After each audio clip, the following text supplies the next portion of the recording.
Hello and welcome to Last Week On. My name is Adam Strawn and we are back for a very special episode here. And this was my choosing because I am obsessed with this TV show right now. And as soon as I started watching it, I texted my friend, my fellow host here, all about it. And I was like, you need to watch this because I think it'll be your jam and we need to spend many hours talking about it.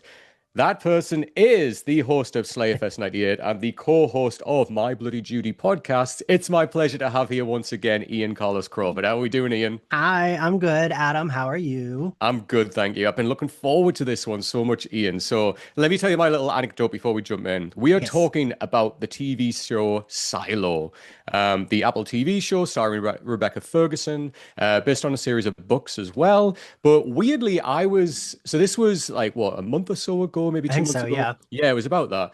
I was at a wedding in Dallas. And, like when you sit at the dinner table, you kind of, some people some people you don't know. Yeah, yeah. And then the conversation naturally moved to TV shows. So I was like, all right, okay. And then this one guy that was sitting next to me was like, oh, like, I love the TV show Silo. It's phenomenal. And I was like, oh, I've heard so much about that show. I've just never like watched it, but it's on my radar. Like, I need to check it out. And as he started to describe it, I was just like, stop. I'm already in. Like, I don't want to know anything else. I need to see this show right now. And then, weirdly on the flight on the way back, I was like looking. I don't normally watch a lot of what's on TV because I just like watch like mess around my phone or whatever or read. And then I was looking at what's on like the screen on the back of the chair, and I was like, oh my god, Silo season one's on here. I was like, this is a sign. So I was like, I'll put episode one on and I'll see like I don't know if it's gonna be like something you can watch on a plane, but whatever. Yeah. And I was just glued. Like I was like, oh my God, I'm fully in. And then 3 episodes later, when we landed, I got home and just like basically binged the rest of season one. But about halfway through, I text Ian and I was just like, Ian, like, have you seen Silo? I think you need to watch it because I think you'll really like it. And we're normally good like that. I think we're quite synced with like TV shows Yeah. that we enjoy. But yes, I think like just to kind of open with, like we'll go into general thoughts, but like that opening episode, Ian, of season one, I think is so strong. Like it's one of those episodes where, and kind of, I'll keep making comparisons to Lost all the time. So there's a lot of similar ground that they play in. Yeah. But it's such a good opener where it kind of throws you into a new world. But like, you're like, okay, I understand the law, I understand what's going on, I understand the rules, but oh my God, there's a mystery there and I need to know more. And I think that was the first thing for me where like, I mean, Rashida Jones as well is just an icon. I'll watch her in anything. But that opening of like, I knew the chemistry between those characters. I knew the world they lived in. I knew what was going on in the silo. I knew what it meant to hear, I want to go outside. And it was like multi-layered mystery of like, why are they stopping people from getting pregnant? What is the deal with outside? And then George shows her this file, and it's like, oh my God, what does that mean? They've been lied to. And it's just, for me, we talked a while ago about the Evil Dead movies, and we talked about the 2013 one. It's like that mystery of like, there's a book. What does that mean? Right. What's going on? Whenever like a show starts to unravel a mystery like that, I am fully in. And that's what I love about Silo so much. So what's kind of your general thoughts of when you first started watching it, Ian? Yeah, it's weird because I was actually I have a few students that we kind of have the same taste in TV, and I was recommending it to them. And I was trying to describe it. I was like, but they had never seen Lost. So I was like, Right. well, it's like a mystery, but not like a mystery, but like you're finding out about the world. And I was like having trouble describing it to people who didn't know Lost. Right.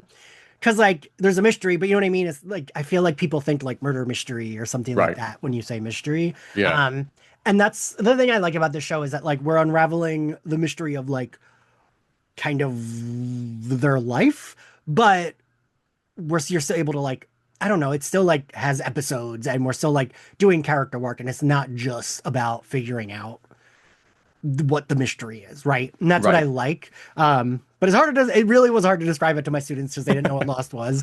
But I feel like season one for me was just a tiny bit harder because we kept having like this is the main character for one episode or two, then they're dead, then this is the Mhm. main character. But once we settled with Rebecca Ferguson's character, I don't know, she's so good, Oh. and I don't think the series would work so well if she weren't the main character. Mhm. Um, like it could fall flat if it had a like not so great actor in that role.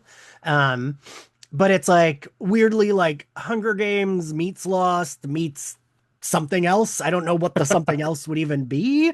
But it's really well done and it's like kind of quiet, right? Mhm. Like there isn't like a big, huge action every episode. There barely is, right? Hmm. But it still will like reveal something where you're like, holy shit, oh my God. And that's really fun for me. I don't know. That made for a really fun watch. So Adam, you recommended it to me and I ended up binging all of it before you even got to season two, right? Yes, correct. You were already like 3 episodes deep in season 2, and I was like, "Wait, what?" Like, hold on, and you were like, "No, I'm going," and you like binged the whole thing, and I loved it for that. But you're so right. Like Rebecca Ferguson is so engaging, and she's one of those actresses where like everything I've seen her in, she's just always so good, Yeah. and like and the range as well. Like and as well, like, I was watching interviews with her, like talking about Silo afterwards, and like I didn't even know she was Swedish. I learned that from watching the Oh interviews. yeah, she has like Yeah. I couldn't remember what, but she has like a thick accent. Yeah. Yeah, yeah. And I was just like, wow, because like, and I mean, I need to talk about her accent in this show. I'm sorry, but I'm like, is she American? Is she British? Is she Irish? Because it's all over the place. I It mean, is. one point she's like, we need the heat tape. And then she's like, next scene, pip, pip, cheery ho. And I'm just like, what is going on? Like, where is she? But I was saying this to like my husband when we were watching it together. I was like, but it makes sense for her to have an American accent because there wouldn't be other accents under there, right? Like they've all lived together. They've only heard the one accent. So that would make sense why she would have an American accent. But I don't know what she's going for, but I don't care. Like I love her It in this. also is her to her credit that we can be like, yeah, the accent comes and goes, but we're still like, she's great. We love it. All right, absolutely. It's like that famous One Division. That accent really comes and goes there, doesn't it? Yeah. It's literally that. But you're right. Like it does. Season 1 has this really interesting start, like kind of what you said, where it's like first we get introduced to Allison, which is Rashida Jones' character, and you're like, okay, she seems to be like the main lead here, obviously alongside her like husband who's the sheriff, Holston, I think that's his name. And then you're like, okay, like these are the two leads that we're going to follow. And then like that's quickly kind of sorted Yeah. out by the end of season 1. Sorry, by episode 1, and you're like, oh wow, okay, so they're not the main characters. And then it kind of starts to do it, but you think, okay, we're going to follow the sheriff maybe, and then that quickly goes out the window as well. And then it's like it's almost like a couple of false starts there, and then kind of Rebecca Ferguson's character. I mean, she comes in right at the end, I think, of episode 1, and it's just Mhm. she's like what, like cranking something within like down like in mechanical, and you're like, okay, like this is a character we don't know anything about. But what you said, Ian, is absolutely right, is that if the show didn't have Rebecca Ferguson and it did kind of like more jump between like different characters, like it wouldn't be as strong. Like she is weirdly like she is maintaining like the core of the silo, and she's the Yeah. core of the show, like hands down. Like it's about her. And that's kind of why on a first watch of season 2, I wasn't as big of a fan because like it's between time in the silo with these characters that we don't know as well versus time with Rebecca Ferguson and Solo, who's like over here doing other stuff in another silo. And I was like, oh man, like I we kind of talked about this a little bit in Daredevil, in which, and I'll bring this point up again, it's where like if you've got characters that are so attached to a main character and you know those characters through that main character, when you take the main character out of there, they're not as interesting. You know Yeah. what I'm saying? So like, so they had to do a lot of work for me in season 2 to build up those characters, which is why like when we started to get more about like Shirley and Knox, the other people that work obviously in mechanical, by the end of season 2, I was fully sold. I was like, okay, I get it now. Like they've really built up their characters, their relationship. I understand who they are outside of Juliet, and I really like them. And by the end of season 2, I'm like, oh yeah, they're like two of my favorite characters. Like I really like them too. And Yeah. it was really hard with like they were all characters we had seen before, but we didn't see Yes. that much of them. So I didn't really remember much of a lot of them when we Right. like I recognized like, oh, hot mechanic guy. Oh, the like tough chick that works there. But like that's kind of all I knew about them going into season two. So when we Right. started seeing them, I'd be like, I don't really remember what their place is. But I do think, yeah, it took a minute to like settle into that. But I do think they made those characters, they built them up pretty well. Oh my God, absolutely. And it's credit to the writing as well there, because like, as we said, I mean, the show is written so well. We know it's based on a series of books. I don't know how many liberties they've taken, but like I Yeah. know like apparently like they've only touched on like kind of the first book so far in the 2 seasons, which is Jesus. interesting because it's a Yeah. trilogy of 3. So how many seasons we get, I don't know. But yeah, honestly, the writing is so strong. Like I love as well, and to make another comparison to Lost, but hell, we're going to do this a lot, is that one of the things with Lost is like you get the mystery and you get the characters, and like Lost very much because when it starts, you don't know anyone on the island, so you're not Right. really attached to anyone. But that mystery of when you see, you hear this monster in the trees moving in the background, you're like, what the fuck is that? I need to know more. And what is going on this island? And the great thing with this show is it starts like the other way around, where Yeah. you get attached so much to the characters to start with. You're like, okay, like this is a married couple, and like, they live in this silo. Okay, that's fine, but they're so engaging, and like their relationship is so nice. And then, oh, and then slowly it's like, George comes along and like drops in a little mystery, and it's like a seed, which then grows into this huge plant, where it's like, oh, something more is going on here. And as we said earlier, that's the stuff that pulls us in, right? Where I'm like, oh my God, I need to know more. Like, what is going on? And that stuff, yeah, like I thought that was really interesting. And then going into like season two, it's like we kind of know the mystery, but we're building the characters up again. So we are going back into character led, but we are developing, as you said, Ian, in text, like we're building the world out now. Like things have become a lot bigger where it's not just this silo.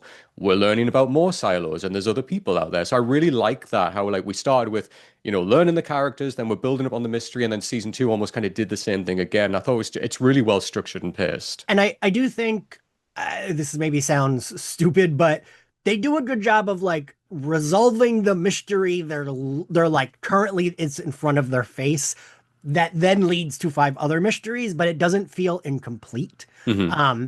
Because you know how some shows where it's like just it feels incomplete, where it's like, oh no, we like figured out this box, but like it didn't feel. I don't know, like at the end of season one, she does go out. She does see that the screen is fake, but Hmm. then keeps going, right? Right. And I felt like that didn't feel unfulfilling to me. And sometimes that can if we're not actually, if like a mystery leads to another one.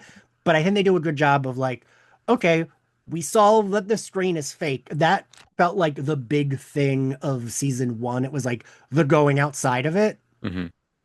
And then season two is like, well, there are other silos, like not even just this one that she got to. We start learning about more. Mm. And so for me, it didn't feel like it was like leaving me hanging so much that nothing was being resolved. It Right. felt like we were just like finding out more about the lore. And I don't know, even explaining it, I'm like, that kind of does sound unfulfilling, Ian, but it didn't feel unfulfilling. No, no, I totally get what you mean. And like what was interesting about it is kind of what you were alluding to there, Ian, is like the show could have just been about the mystery of this one silo, and like that's what season one kind of very much delved into of like there are levels underground that haven't been explored. And like you Right. see like George takes Juliet down and like we see this big body of water and like what does that mean? And like the show, like I guess in lesser hands, maybe could have just been more about like, let's keep going down because that's an obvious way to go. And this show does the thing which often isn't the obvious, which I quite like. There are a couple of moments where I'm like, I could see where that's going. Let's speed this forward. But Yeah.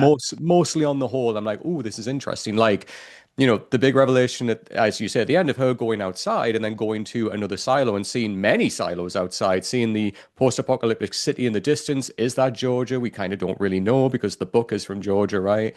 Um, but I love that. And I love like the callback in season two of when like remember that episode in season one when Rebecca Ferguson goes down the rope and she's like right next to the body of water and she like doesn't drop into it, she goes back up.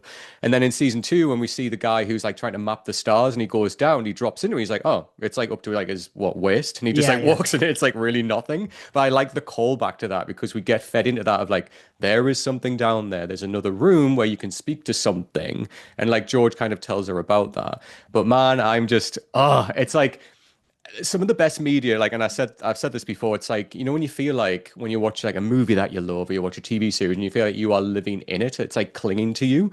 And this show does that for me, where like, I'm in that silo. I'm trying to figure out what the fuck's going on and like all of that. And that's why, we go and see movies time and time again at the cinema because we still feel like we're in that world and we want to go back and see it again. And that's what I feel like with this show. I'm like, oh, I'm so into it. I need to know more. You And know, like, that feeling that you're talking about, yeah, for me, I'm not that big on looking up like theory videos, but this is a show where like as soon as because I didn't do it with season one because I knew season two already aired and I was like, well, right. it'll be a spoiler if I look it up. Hmm. As soon as I finished season two, I looked up like a bajillion theory videos. I was looking at Reddit to see threads because I was so interested in what people thought. Right. Um, and I feel like that's a sign that I really like to show if I'm like, ooh, I want to consume all the stuff that's about it. Right. And like, I had you to text, but you were the only friend I had text. So I'm like, I want to know everyone's opinion. I want everyone to watch this. So yeah, I do feel like that's a sign of like me being really into a show is if I Mm. want to know, because I don't know, sometimes I don't care, right? Sometimes Right. I'm like, yeah, these theories are dumb. But Silo, I feel Silo lends itself to reading and watching videos about theories and seeing what people it like has informed what I think Mm. almost. Yeah, no, definitely. Like the last time I was so in kind of depth with a show like this, I mean, besides Lost, might have been like WandaVision, like kind of it felt like everyone was talking about that show. And I know like, it was during lockdown and like, everyone was watching TV at that point and it was like the first big Marvel series, but like there were so many theories of like, oh my God, this person's going to come in, this is going to happen, what the fuck is going on? Like, for the first kind of 6 or 7 episodes there, we really kind of were like, oh, like, all those little teasers of like when the radio went off and you heard a different voice and like all these different things. And like, I love stuff like that when Yeah. it's fulfilling and it leads to something good, and like, that's how I feel with this show. Like, you know, every time we get like a little bit of something, and there are a few like twists in there. Like, I mean, in season one, when Tim Robbins kind of reveals himself, I was like, oh fuck, all right, here we go. Like, and we'll talk about his character shortly because he's so fucking good in this. God, in my head that was season two, but yes, you're right. That's Yeah, season one. it's season one. He reveals himself. Yeah, you know what I mean? It kind of blurs together. Because season two, he's already like full body, let's Right. go. But yeah, all of these little like flips when you're like, okay, like he's like helping her. He's trying to find out, oh fuck, no, he's actually behind the whole thing. Okay, that happened. But yeah, just how it just makes you weirdly, it's a silo. Obviously, the metaphor there is it's so deep. We're going deeper into the show to find out what's going on. But I just fucking love it. And I think, Well, yeah, and Tim Robbins also tricks you. Like they do a good job of he was always my suspect, but once he like yes, warms up to her, they fooled me. I was like, oh no, no, same. no. That was a misdirect. Like he's clearly helping her. There's someone Right. else. But no, he was. He was the evil bastard all along. Especially when, like, how much. I mean, we can talk about season one, like, now, and then we'll obviously talk about season two, but especially in season one, when, like, we have, like, the mayor who then, ends up dead. And then, like, we see, I like, did really obviously, like her too. I loved her so much as well. She just seemed like, to talk about in a political era right now when we've just got a brand new mayor as well. She just seemed like a mayor that was right for the people. She was visiting the people. She was like, oh, last time I saw some of you, like babies have become like, teenagers now. And it's so nice to see these faces again. And that's the type of shit I love where like, you compare that to when Tim Robbins becomes the mayor who was Right. isolated in his ivory tower and couldn't give two fucks about anyone. It was so nice to see her warmth and like her with like the kind of the current new sheriff before obviously Rebecca Ferguson steps up, like their relationship was really cute and like I really liked them together. Yeah, I love that when she goes down and doesn't she say, but first let me see the babies? Like, isn't that what? Yes. And it was Yeah. like you were endeared towards her. She was an older lady politician who like did seem to care, was very smart and aware of the shit going on. Hmm. And it felt like she was trying to protect the people that she Hmm. was supposed to protect, right? She was Right. doing like what in theory a politician is supposed to do. Yeah.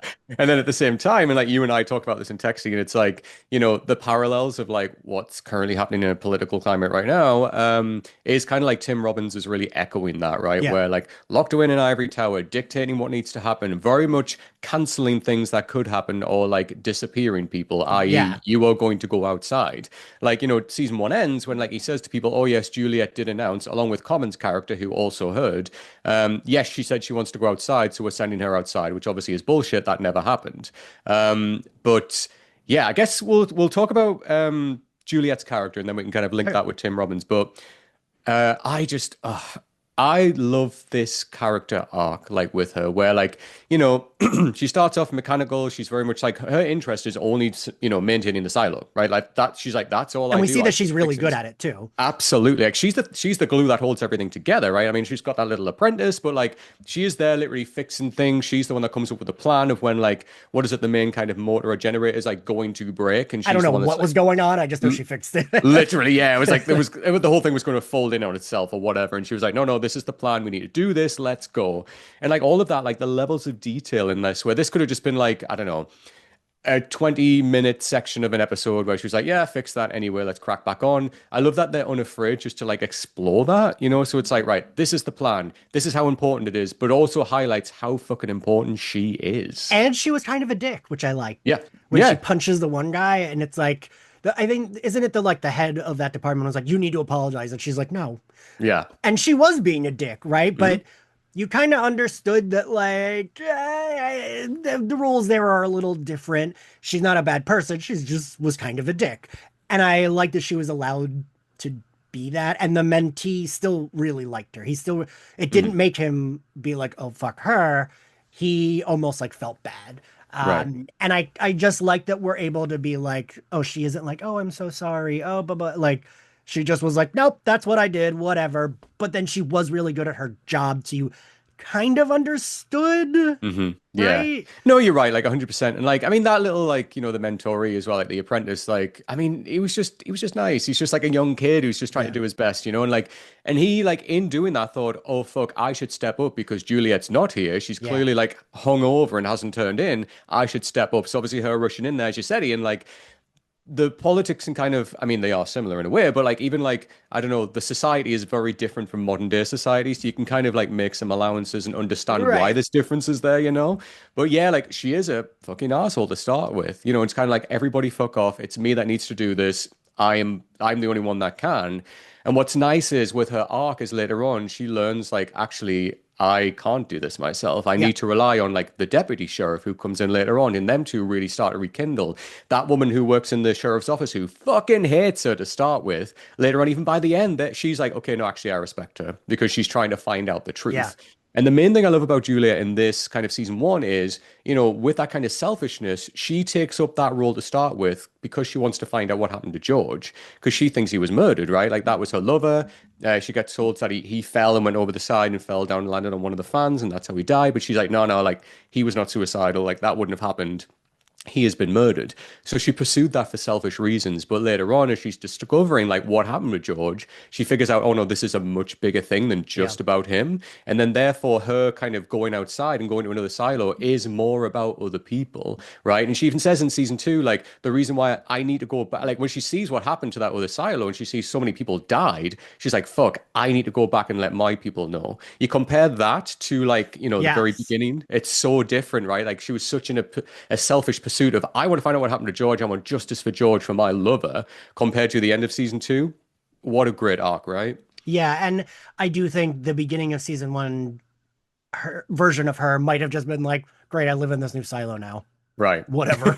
Yeah. Yeah, I survived. Whatever. Let's Yeah. just keep going. Yeah. But there was so many like just like gorgeous character moments with her, like the relationship she has with her dad, and like, there was distance between them there because she blames him for her mother's death, right? And like all of that. And then but yeah, like, even just that relationship and how that builds with her dad, like I fucking love that. And one of the nicest moments for me in season two is when, her dad makes that sacrifice for her, and like, and they do rekindle like within their relationship where she stops blaming him and realizes, oh, this is what happened with my mother. And then, although they don't get to do that in season two because he does sacrifice himself, but that sacrifice meant so much because they got to rekindle, you And know? you know what I liked about that whole thing was you kind of understood. Like the Yeah. dad, it kind of still was the dad's fault, but you kind Right. of understood. Hmm. He wanted to protect his family and like Right. it was like the nuance there is I could see why the mom was like, no, I'm going to do this. And I could see why the dad was like, but I want my family not to die. And I know Yeah. the government will disappear all of us if we continue. Literally. And so Yeah. I can appreciate the nuance there of like both things are true. And like, while I probably also would have been like Juliet, like really pissed at him, Hmm. I did understand why he did what he did. I don't know, right? Yeah, no, 100%. Like it makes sense because he's thinking like long game, whereas I Yeah. think she was more thinking like immediate, like this is what is happening now. And he's kind of thinking, yeah, but in the long game, we will all suffer because of this. So like I kind of have to do it because I'm still protecting you in a shitty Yeah. way. Yeah. And this whole show is full of great characters, and I think that's what makes it so interesting. Except for like I guess maybe Tim Robbins, who is more labeled as the baddie. And even like, you get great characters. I mean, Rebecca Ferguson's very much like a great character to start with, and then kind of builds up towards that more chaotic good, I guess, later on. But even like Common's character like dips his toe in different areas, and then like even his wife, who is so fucking good. In season two, she's like fully grey, like playing both sides for the bet for the long game. And like Um, that goes to like what we were saying about Juliet's parents, where like his wife's kind of the smartest one of like those high ranking people literally. because she also understands like, no, these people could take over. Like Yeah. I forget what is it specifically that she helps them with in season two. Yeah, there's something about it's they achieve like a higher level, right? So like they're further down and she helps them to get higher up, like the silo, so that they get access to like I think farmland and everything like that. And then basically, because obviously Common says to her, like, oh no, like, what the fuck have you done? You were behind this. She's like, look, we got to play the long game. We might need them. They are mechanical. If we don't give them something, they could just shut the whole thing down and we all die. So And she's she's thinking long right. term, She's right. 100%, 100%. Whereas like him and like Common and Tim Robbins are like, no, no, push them down, keep them Mhm. down. She's like, give them a little bit so that we keep them on side to keep the silo going. Otherwise, we're all fucking dead. Yeah. And she's totally right. She's totally right. So, it's that type of great character that, oh, like you and I have talked about this, a million times. Like, those are the most interesting characters, right? Like, Tim Robbins is great, and we'll talk about him in a second, but, he is labeled as the big bad, as we said. But it's those moments of when you see a character step out of their usual kind of whatever and do something out of character when we're like, oh man, here we go. We see this in so many TV shows where it's written so well. We see it in Buffy, Angel, whatever. But yeah, those little moments of Grey, I'm like, oh yes. And I think the nice payoff with her particular character, Common's wife, as we said, is the end of season 2 when like that AI voice was like, you two, like Common and your son need to leave. She can stay. She stays. Yeah. Yeah. That was so fucking good. I do you think that I feel like that's going to be a big rift for the two of them in the next season? Oh yeah, I think Common, I mean, we can talk about Common's character a little bit now, I guess, but like Common's that type of person who, and I text you about this, right, is he wants daddy's approval. So like he is so much wants to be the shadow, right? He wants to be Tim Robbins' shadow. Everything he's doing is to become a shadow. And because it's like, I want daddy's approval. I want to be seen as somebody important. Like that's kind of his character, right? And when he doesn't get that, and when Tim Robbins kind of leads him on so much until right at the end where he's like, actually, no, you won't be my shadow, he is so fucked off, right? And he becomes the new judge. But in that, like, you can very much tell, like, she was a part of, like, his wife was part of this group, right? Like the group that he runs. And then she stepped away to become like a mother to raise the kid. He must hate the fact that she has been selected and he hasn't. It's almost giving at the end of Lost when, is it Jacob? When Ben says, like, what about me? And, Jacob says, what about you? And like, he Yeah, wasn't the one selected. It's that again. Do you know what I mean? It's like, you are right. Yeah. he's giving what about me? And like, so I think that's definitely going to be a rift. And we've already gotten that little like sprinkle of her going to the other side to work with them. Whatever this AI says to her is going to drive her narrative in the next season 100%. And if she comes back to work with Rebecca Ferguson, I'm here for it. And like, it's not that she's a good person, it's No. that she's just kind of smarter than Right. Common, where she understands, like, well, I got to play both sides because they might win. And I want to be in good with them. And that I don't know, like it doesn't mean she's a good character, but it means she's smart because that makes more sense, right? 100%. Like, even in that moment when in season 1 when Rebecca Ferguson broke into their apartment and like had the hard drive and she was like the only place that they will not look is in Common's apartment, right? If I like hack into like the computer, put it on, I get to check out the files on this hard drive and she kind of handcuffs her to the wall, which obviously she breaks out of. She had that moment where she could have turned in Rebecca Ferguson, she could Yeah. have killed her, and she didn't, because again, she's playing the long game. She's like, why is this so important to her of what's on that hard drive, right? And like, plus, she didn't hurt my son. She hasn't hurt me. She's handcuffed me to the wall. Like, there's all of this. And like, even like the gun moment gives her it back and says, you've got to go because they will come. So I think that's so fascinating with her because a lesser written character would have been like in the pocket of her husband and like instantly would have knocked her out, tied her up, got the, all of that. So I just love that about her. And again, we don't know so much about her. And that's Yeah. what kind of makes her interesting is like what are her intentions. But going into season 2, I'm so excited to see what's going to happen with after what the AI said to her. Whether we find out that or not, I don't know, but it'll be so interesting the result of that. Because Common's character is pretty like basic, like you don't like this character, right? Like I feel Literally. like it's pretty not a dig at him, the actor, but like the character is pretty like one note of like you said, just wants daddy's approval. He is the person who's like, oh, I'm just following the rules Yeah. and like not caring about repercussions or anything like that. So Mm. he's pretty easy to dislike, I think, Yeah. and not really find much redeeming. I mean, he wants to protect his family, I guess, is the redeeming. Mm. But Yeah. I I mean, like really don't like him. He's an easy to hate character right. who like I'm not rooting for at all. Not even slightly. I couldn't give two fucks. Like if he fell over the side of the silo, oh well. You know what I mean? Yeah, Like, but I stay mean, he does blessed. right, literally, yeah. Peace out, man. Throw yourself over. But like, I do like he's really good in the role. Do you know what I mean? Like he's Yes, yeah, playing yeah. that role really well that to make you hate him. I think the only thing I've seen him in really is like John Wick. But he does play that role really, really well. Mhm. But no, like, yeah, and it's interesting because with his character, he is showing like he is following the rules, right, for his own benefit. Whereas we get someone like Juliet and obviously the team she works with who are actively breaking the rules and are getting so much further than him. And I like that parallel where like they are discovering more, they are furthering in like their journey of like what the fuck is going on. And Yeah. Common is a position right now where he thinks he knows everything. And I love that moment right at the end of season one when Rebecca Ferguson obviously does leave the silo and like she puts like the what is it, the badge down, and that's the revelation of this projection outside, this is all fake, it's not glorious out here. And Tim Robbins in the control room says she knows, and Common says what does she know, and he has no idea. And that moment for him was pivotal because he's like fuck, like I thought him and I, Tim Robbins and I, were on the same page. I don't know what the fuck's going Yeah. on, and that really fucks me off. Yeah. Yeah. Yeah. And I mean, he's not someone who would ask questions, right? Mm-hmm. He's, oh, I'm trying not to make the most obvious parallels, but like he would do well in the Trump administration, right? 100%. No, he is a rule follower. Ask no questions. Do what daddy says. Yeah. God, that feels sick saying that in my mouth. But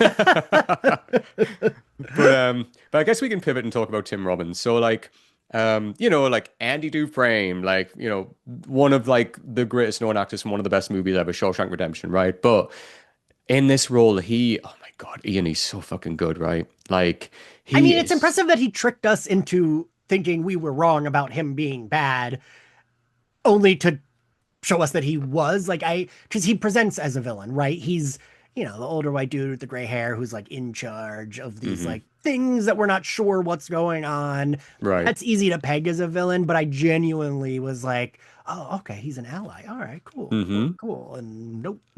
Yeah, no, like the rug pull was really good, especially when like, it got right down to the wire and it was like it was held till right at the last moment when he was like, "Oh yeah."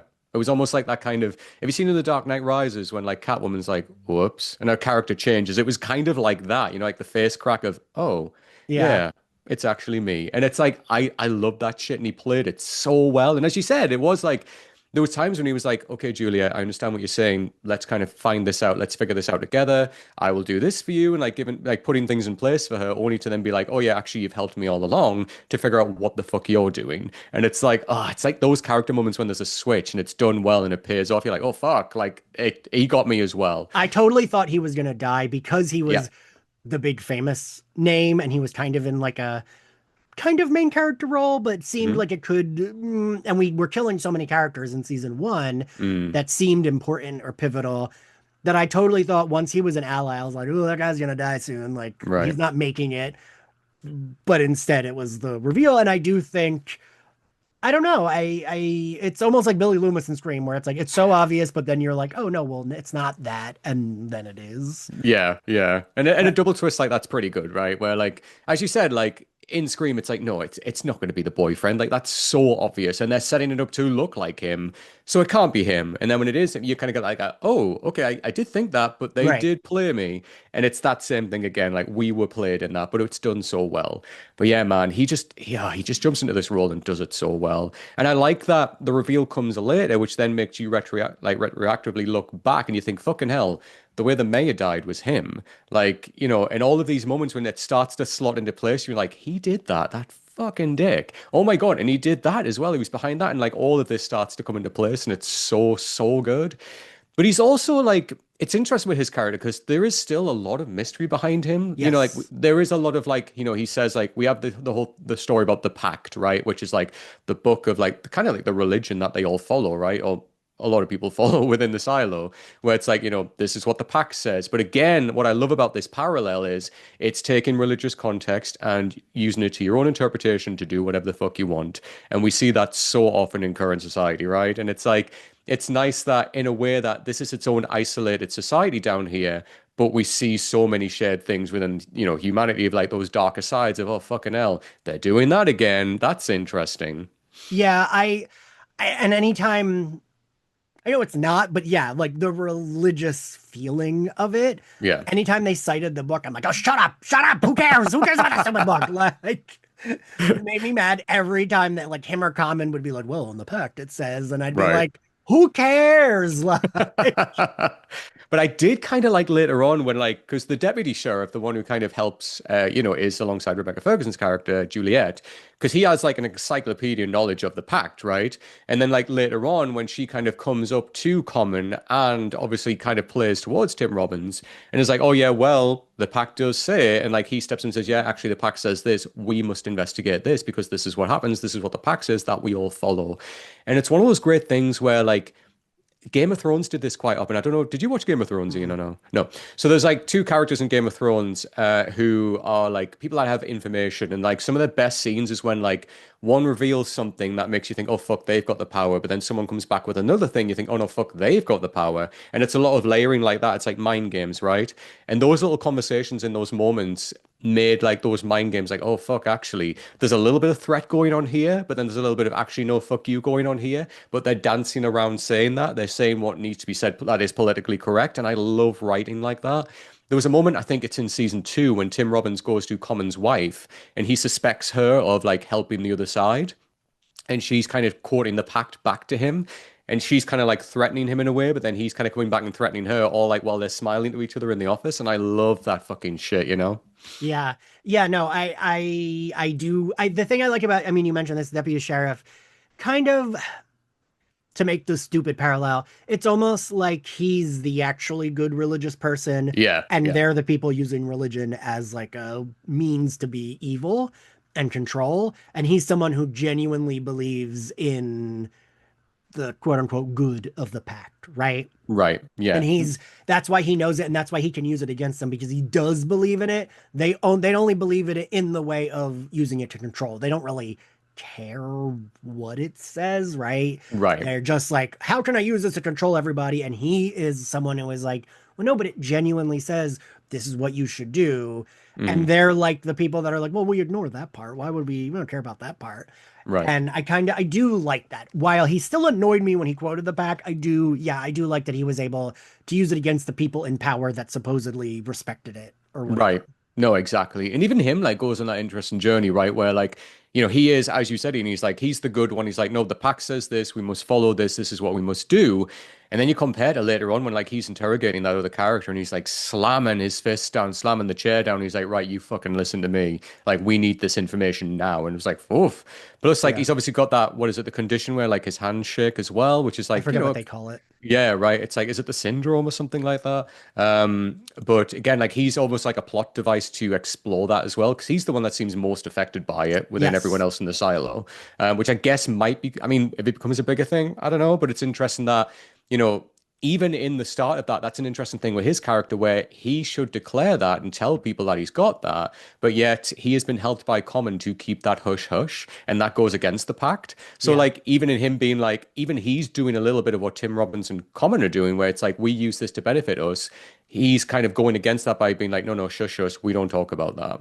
And it's interesting where it's benefiting him, but in a way, like that kind of is the journey and the start of changing his character. Because by Yeah. the end, he's like almost to the point of saying fuck the pact, like we need to do what's right here, and I really like that about his character later on when he joins the rebels and like starts to help them in season two.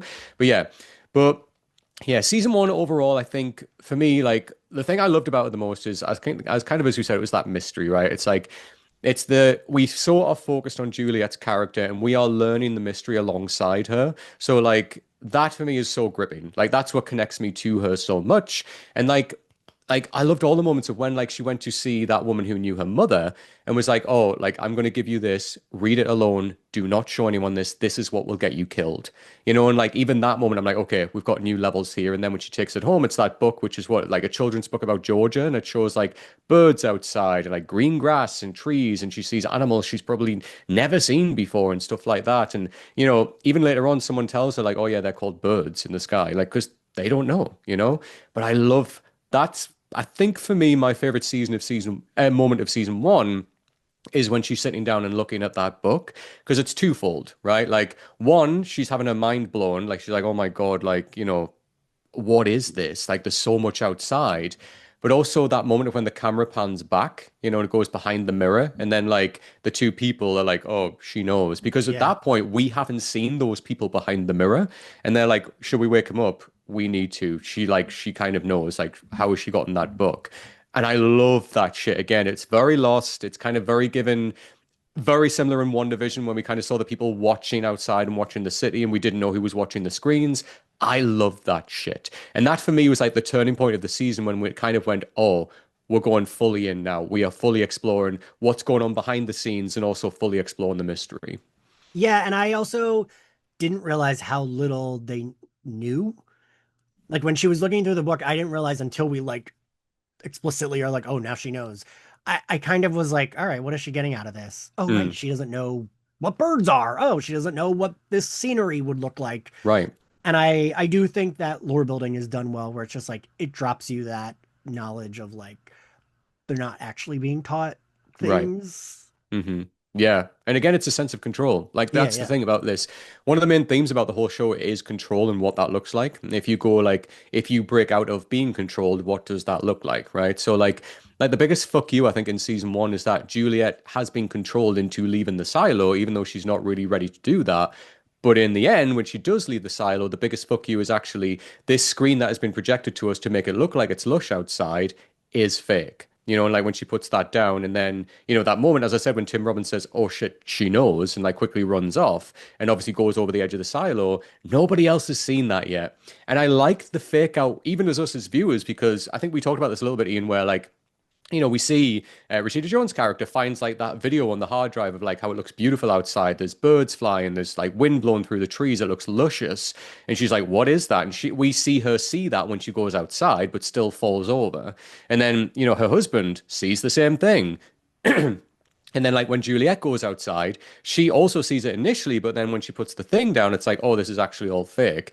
And we learn the reason why is it's to get them to clean so that they will still clean, because they think, oh my God, this looks amazing. Everyone needs to see this. They'll still clean because everyone in the silo has been taught, no, no, everyone will clean. Everyone will go out and clean, and then they'll unfortunately fall over. And that's the biggest fuck you as well with the heat tape, right? Which was one of the biggest things in season one, which is why did you steal that heat tape? Walk told her to get the heat tape because she knew it wouldn't falter if anyone that she loved was sent outside. And I just loved that for me was such a strong ending to the season. And it feels like a detail where it just feels like Tim Robbins is being a stickler, right? It Yes, didn't feel like a detail that was that important. It felt like, oh, he's just like following the pact she stole. He's mad that she stole. right. And I always really appreciate that when it's a small, kind of obvious detail. Like it wasn't a hidden detail. We No, were like the first appearance of her. It's like he doesn't want her to be in charge because of that. right.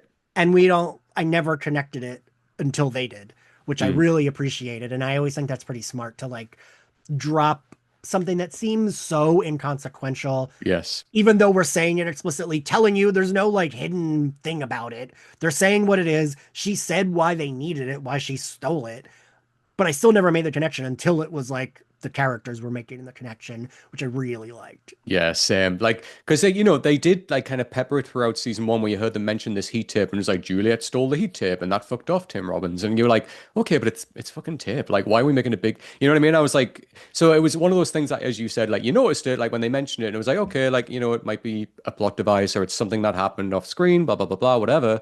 But yeah, like the payoff of that when you keep hearing it being mentioned, you're like, oh fuck, that's why it happened. Yeah.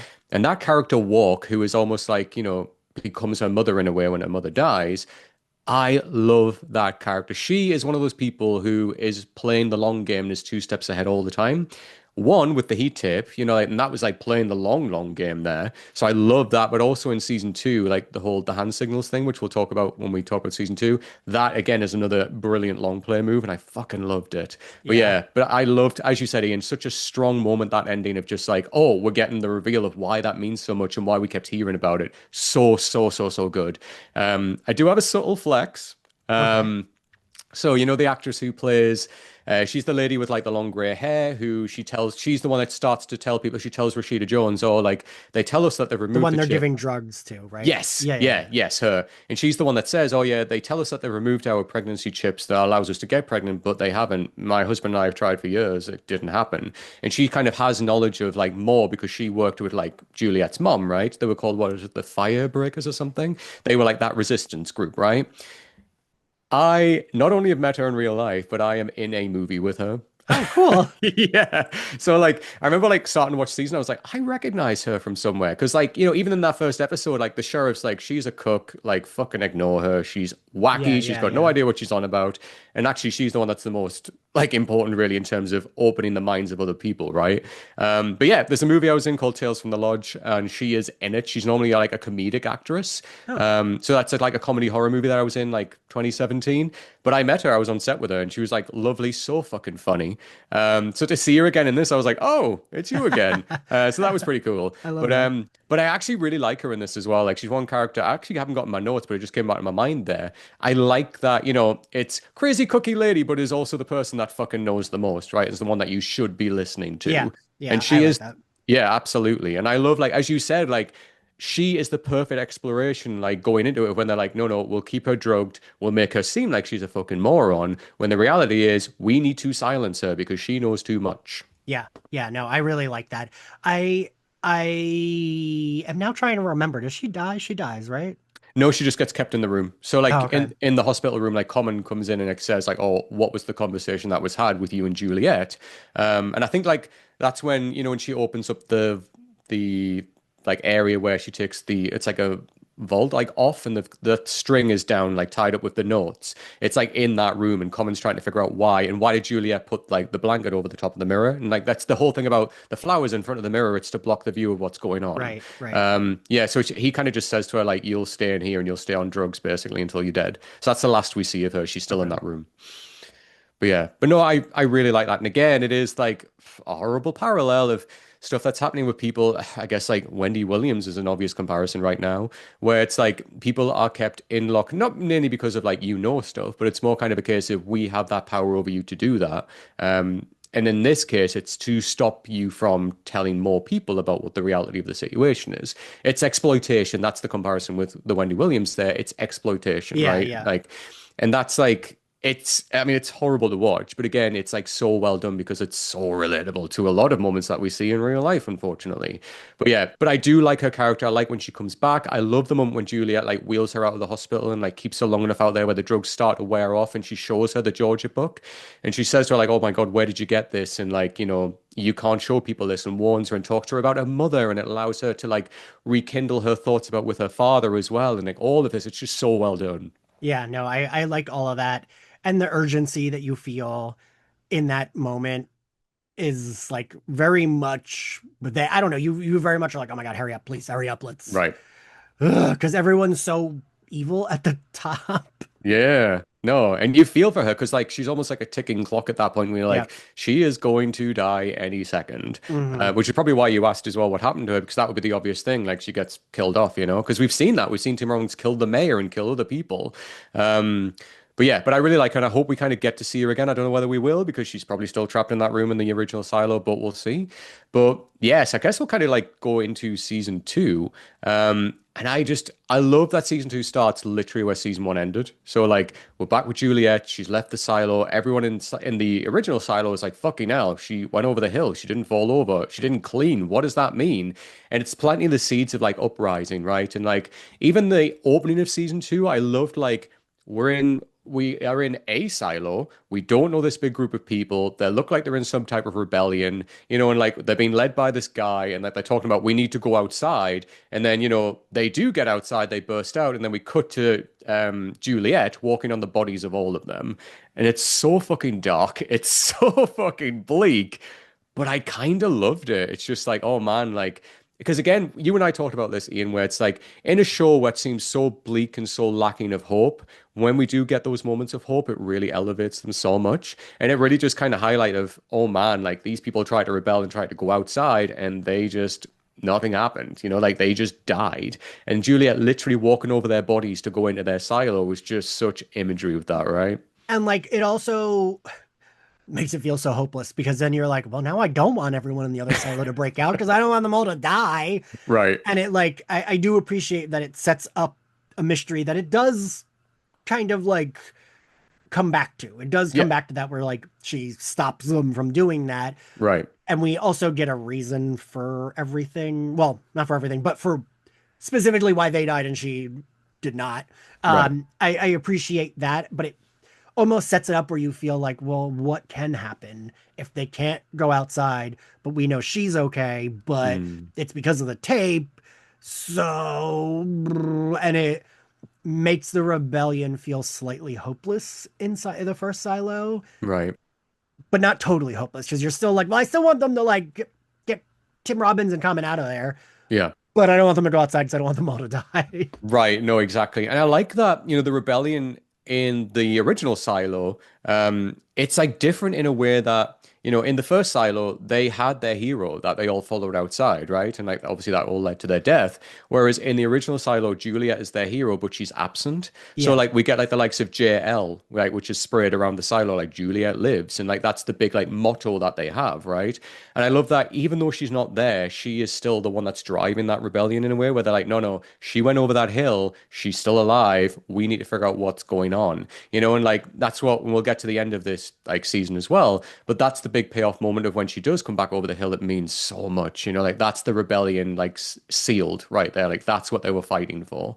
But yeah, like just going into like I guess the kind of main structure of season two, which is interesting, is that we get Juliet meets the character Solo, and we get a lot of them two together. Like that's kind of the most of her stories with Solo versus Shirley and Knox, who are like the two mechanical people that work back in the original Silo. And as we said earlier, we start to build up their characters, but.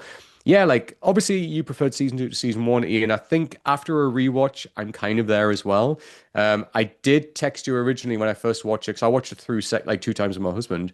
And the second time I was like, oh no, wait, this is actually really good. The first time I was a bit like, oh man, like Juliet's over here talking to this character that I find so fucking annoying. It took me so long to come around to Solo because the first time I was like, it did that thing for me where, when you see something obvious in a show, you're like, come on, let's fast forward. And for me, it was kind of like, he's obviously going to open the door. He's going to start working with her. This whole resistance thing, let's just skip this and get on with it. And I know like that might not be down to like the show. It's obviously based on a book. It might play out that way in the book, which I haven't read any of them yet. But yeah, I was just a bit like, oh my God, you're such an annoying character. Like, just let's move this along. Like, stop screaming, stop shouting behind that fucking door. I don't care about you. I just want to see what Juliet's gonna do.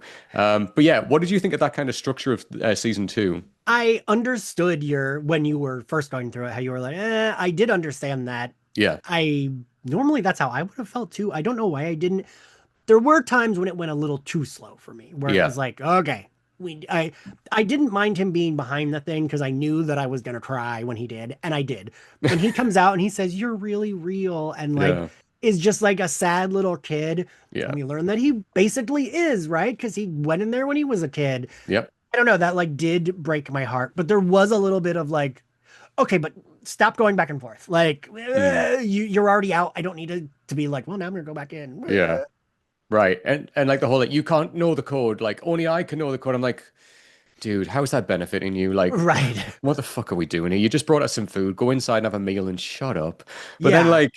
but I did like the little moments when we did learn his backstory. So like when we saw like he saw his own father get gunned down in front of him because his father said, whatever you see outside this door, you do not open this door for anyone. And when you saw that guy gun his dad down, you're like, fucking hell. Yeah. Like, like that is going to traumatize anyone, let alone a child who has had to live with that image for the rest of his life, and And like that's like his last human contact. literally, yeah. And like even looking outside, he can see bodies on the ground. Is one of them his father's?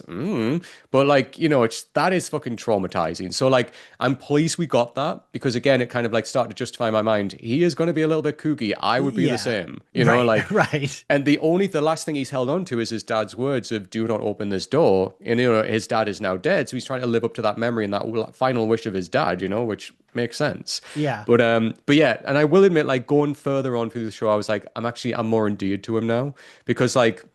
As you said, Ian, like in his mind, he's still a child. Like he hasn't had that human contact to help him to grow as an adult.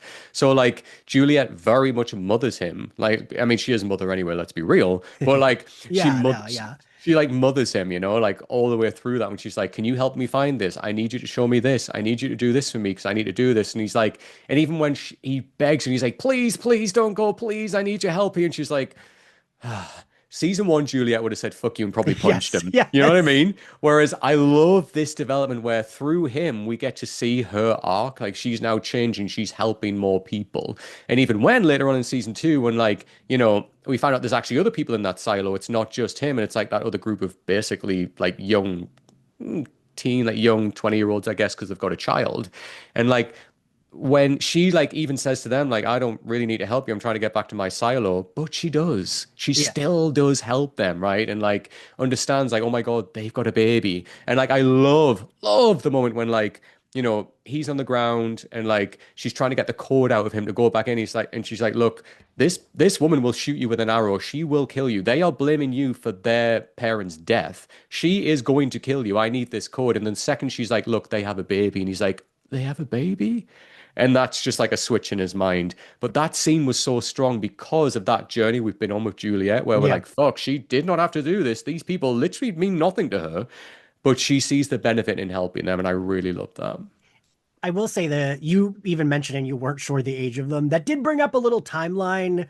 confusion for me because I'm like, okay, but we saw that he was a kid. And I Yeah. know that Steve Zahn is not 25, right? Right. Right. So I was a little confused there because I just wasn't Right. sure how old they were supposed to be. Right. Yes. And I still don't know. And like, Yeah, because like the child's really young, and then like the other girl that's with them, like, I'm like, how old is she? Because she could literally be a child. You know what I mean? I'm just right. like, But also, like, our TV experience, we're so used to like 25-year-olds being like 14 on a TV show yeah, it's that like it true. really could be anywhere in that range. Right. I mean, you're right. I mean, for so long watching Smallville, like, no matter how much like Tom Welling grew up, he was still that 18-year-old in college, so Right. like whatever.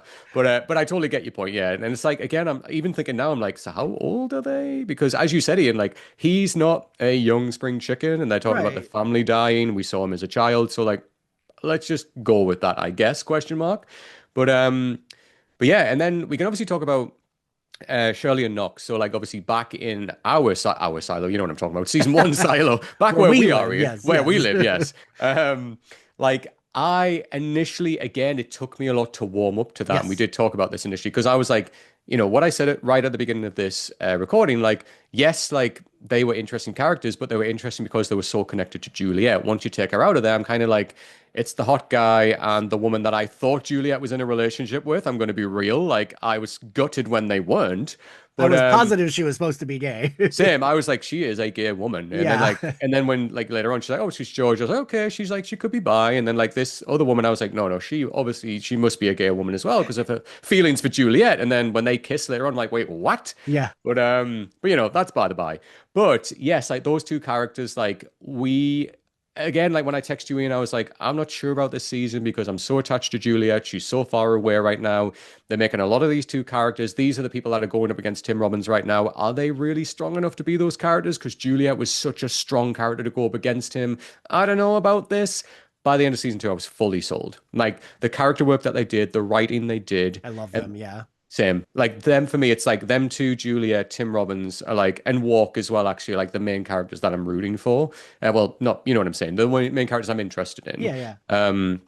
And like, yeah, like I loved how in a lesser written show, we would have been told that they're so important, that we are told that they can do things, but this, like, we saw them scheming. We saw Yeah. them Yeah. like talking. We saw them like, right, this is fucked up. Juliet lives. That's our motto we're living by. What can we do to get more power in our current situation? Because there's a lot of like class like levels that they explore in this, right? The higher up people don't give a fuck about the people down Right. in mechanical. As long as they're doing their job, that's all we care about. And they talk about like people being from the deep down. Oh, she's from the deep down, and it's like it's a classist thing to say, and that's exactly what we're getting here. Even But though I love Common's wife is the only one that seems to understand, okay, but they're keeping us alive. literally, she's the one that sees common sense through all the bullshit, and that's why Yeah. she's so good. She's like, actually, these people are so fucking smart. You're not giving them the credit that they need because hello, we'd be dead without And them. again, it's not that she likes them, it's just that she understands what's Hmm. going on. Right. That's literally it. That's literally it. She's like, they're not my best friends. I don't even Yeah. fucking know their names, probably, but these are important people to keep us alive, So let's give them a little bit to keep the long game going. But yeah, I did like as well. This is one of the things that I loved that on a second watch, I only picked this up. So like when they obviously decide like we need to have secret meetings and talk about what we're going to do, like there's that, the tunnel that George took Juliet through, and it's like when they pull the sign down and they go through the bricks, and like there's that secret tunnel. When they first had their little talk in there, where like Juliet's young apprentice like comes and finds them, and Shirley turns around and she's like, "Oh, are you here to run back and report to somebody like about us? Like, is that why you're here?" And he's like, "No, no, I want to help. I want to be part of this." As he's approaching them, you hear her say, she talks about like, "Oh yeah, and remember, if we need to say anything important, use hand signals." And it's like a little seed that's dropped in because I totally missed that first time. So when we get that revelation with Walk later on and she reveals the hand signals communication, I was like, oh fuck. On a second watch back when she drops that in, I was like, oh my God, that's so clever. And it reminds me again of like the heat tape thing where it's like we're getting little moments of this dropped in which become bigger things later on. But yes, the main thing about them is I love that they're scheming, they're plotting, they're like, right, we can try this. Sometimes it doesn't work, right? We need to try this. Then it does work. They start to creep their way up like more and more up the silo. And Yeah. it's that visual representation of they are getting more power, they are getting stronger with their rebellion because they're literally moving up higher levels of the silo. But we see it happen like organically, and that's what I fucking love about it. Yeah, and I didn't remember when. I just did remember when we get to the reveal of them doing like their sign language. I Right. did remember it being dropped. I just didn't remember when, but I did Gotcha. be like, "Oh yeah, they said that at some point." Right. I just didn't remember what. But like I do think, and I think that's really smart because also with Walk, I felt bad because she Yeah. was in a corner, right? Yep. Where it's like, well, of course she doesn't want the love of her life to die, Hmm. but also she doesn't want everyone else to die. Right. Yeah. So I really felt for her, and I was really glad that we, because again, I didn't, even though I did remember when they revealed it, didn't occur to me one bit. And I really appreciated that she was outsmarting them. Because Yes. when her ex-wife is like, "Don't touch me," I was like, "No, I feel so bad." Like she had Mhm. no other option. But also I understood why the ex-wife would feel that way because I wouldn't want like, "Oh, you saved me, but we're all gonna be this miserable existence where people are getting killed." Mhm. So I really liked that she was able to outsmart them all, and that they were all able to outsmart them because again, Common's wife is the only one that understood that these people are smart. Yep. She's an opportunist, whatever, but she understood they're not stupid. And Common and Tim Robbins seem to just think, oh, they do their job of mechanics, but are stupid, dumb, like you said, the classists, like, oh, lower level, whatever. Hmm. And that eventually was their undoing, right? Right. Yeah. No, it's like it's played so well and like yeah, totally exactly what you've just said there. Plus with like Walk, like, it was an interesting where in I keep saying a lesser show, but it would have done that thing of, she is in a corner, so there's not really a lot she can do. And like, I love the scenes of like when she's in there and like they're telling her, like, right, this is what we're going to plan to do. And you can see the look on her face when she's like, fuck, like, they're going to reveal what our plan is. I need to do something about this without giving Yes. myself away. Because Tim Robbins is obviously watching her like a hawk through the cameras in everyone's room. We got that revelation in season one that behind every mirror, behind every Yeah. window, they're watching every single person. And I love like how she plays that when she's like she just seems so uncomfortable in her own skin when like she's hearing more stuff and she's like, fuck, like he's hearing this all.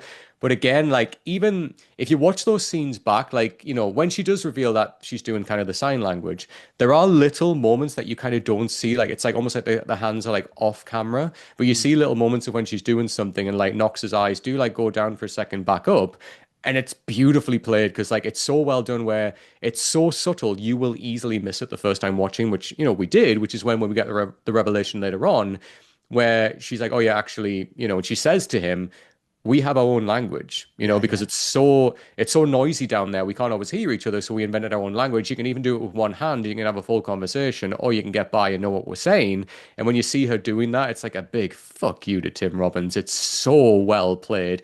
And as I said, like a lesser show would have just played that, she's cornered. There's nothing she can do. Right. She's trying to do it for love and to get her wife back. And as you said, that moment when her wife's like, "Don't fucking touch me," like you have betrayed us all. You feel that. You do feel that 'cause you're like, fuck, like what would I do in that situation? Right. Right. And again, it's like a nice mirroring of like similar to Juliet's arc, where like Juliet in the beginning is doing, her own thing and what's best kind of for her and wants to figure out what happened to her lover. In this same instance, Walk is kind of like, I need to do this thing. It's awful, but I'm going to save my wife. But actually, in doing that, flips the whole thing on its head and shows Yeah. like actually we were working together the whole time and fuck you, Tim Robbins. And Fuck you, it's I did both. I saved my wife and fucked you over. Like, yeah. yeah. And in that moment, like she became like one of my favorite characters. I'm like, oh my God, yes. Like that's how you play the long game and how it's written so well. And the payoff like that, chef's kiss. Yeah. Yeah, I think and they did a good job of slowly bringing us back characters that we saw in season one. Like, was it Mm. was it her secret Juliet's secretary that didn't like her but respected Yes. her? Yes. I loved her coming back because I did Same. not think we would see her again. I kind of thought, oh, that was just an actor that was in like one episode or whatever. But I liked them bringing her back. I liked we saw that like Juliet kind of planted like she brought trust to a lot of people trusted her pretty Yes. quickly. Yeah. Even the secretary who like kind of didn't like her but respected her. I love when we can have it come together like that. And I feel like they did a really good job in season two of making everything come together really well. Yeah, it's a really good point, actually, Ian. Yeah, like that notion of trust is played really well in this show. Oh my God, absolutely. You've like opened my mind with that word. But no, you're totally right. It's like we see, like, even Tim Robbins does this, and we see like him in season two, how he's layering this, like, I'm telling you a narrative and I'm layering how to get this narrative out. Like when he sets up the two protesters to say certain lines, which Right. then he can get ahead of that narrative straight away and squash it. He, the whole time, is working on the fact that these people trust me because I am the mayor. They will believe whatever I tell them. And we see that obviously is not the case, which is why he hates the rebellion so much, because that is completely against the trust. They're like, no, no, he's full of bullshit. Do not believe a word he says. And obviously, we see that later on with the death of the judge, which we'll talk about in a second, because fucking hell, he's always there to try and control the narrative, right? And to do that in a way that he gets the people on his side to trust him of what he is saying.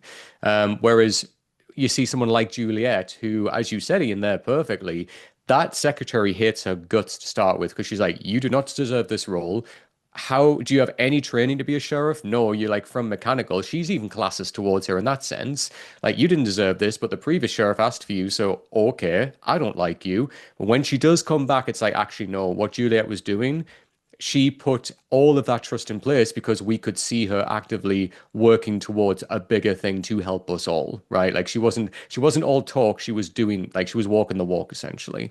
But yeah, like all of that, when like her deputy, right? Like he turns around because he sees exactly what Juliet was doing. And there's that other sheriff as well, the guy with like the longer hair as well. Oh yeah, yeah, yeah. Like he turns around as well, and like he's very much kind of like, I'm just, doing my job, like whatever. And then by the end, he's like, no, no, I'm with the resistance here because what Juliet is doing matters so much more than what Tim Robbins is trying to do right now. And yeah, like that level of trust is so interesting and so well done. And again, mirrors a lot of what is happening right now in the political climate in America. Sure does. Um, but I feel it's like the Marjorie Taylor Greene is Common's wife, where she's like, "Oh, I see what's going on. I'm gonna try to endear myself to these people just in case." I was actually, it's so funny you bring her up because I was going to mention her actually later on when, like, what is she like, Congresswoman of Georgia? And I'm like, they have a Georgia book. So I'm like, even she's like, well, like, Marjorie Greene has said some insane things in the past and still is saying insane things, but now she's saying some pretty sensible, progressive things. Like, even as she is seen, like, actually, Right. things aren't all great following this crazy man upstairs. So, I love Well, that. and I It's feel such a good like, point. and so that's what I was thinking a lot, especially the last few days, where I was like, oh, it's not like these people like have values. It's just they understand, well, if this goes south, I will also be looked upon poorly. So Hmm. let me try to like hedge my bets. Which Right. I'll take it because we'll take whatever the fuck we can take at this point. But Absolutely. that's what I was thinking of. And like, no hate to Common's wife, because that character seems smarter than Marjorie Taylor Greene. But just Right, like, right. to make a parallel. No, But no, yeah, no. no. The only character that actually like fully annoyed me was the younger girl with the bow and arrow in the other Oh yeah. silo. Yeah, I yeah. hate a character that's like just all aggression and no. And there's a point where it's like, shut the fuck up. Yeah. This woman's from another silo. Doesn't that like inform how you think at all? No? Yeah. Okay, great. No, you're right. Like, she was definitely the one character I think that was probably, I mean, even like her partner were like very quickly was one that was like, actually, no Yes. way. It's like there's more going on here. And she was the one character that just seemed like it's a slightly underwritten character. And I mean, I know she's a minor character, so we can kind of like give lenience towards that. But you're right. It's like her MO was just, I am angry, you need to die. Yeah, And like, yes, we can understand to a degree like where your anger is coming from because you are sure. blaming this man for the death of your parents, whatever. Like, we get that. But man, catch up with your husband. Like, like he is seeing the bigger picture here. Like, and as you said, Ian, perfectly there, like, there is another woman from outside. You have not seen anyone from outside in God knows how long. That should be Right. blowing your mind right now. And all you can Right. think about is, when my baby cries again, if you don't have that cord or door open, he will die. What are we doing? Like, it's Right. what I That'll said solve earlier. something. Literally, Like, yeah. Let's kill him, and then we won't be any further forward. And then, yeah. you guys probably will die.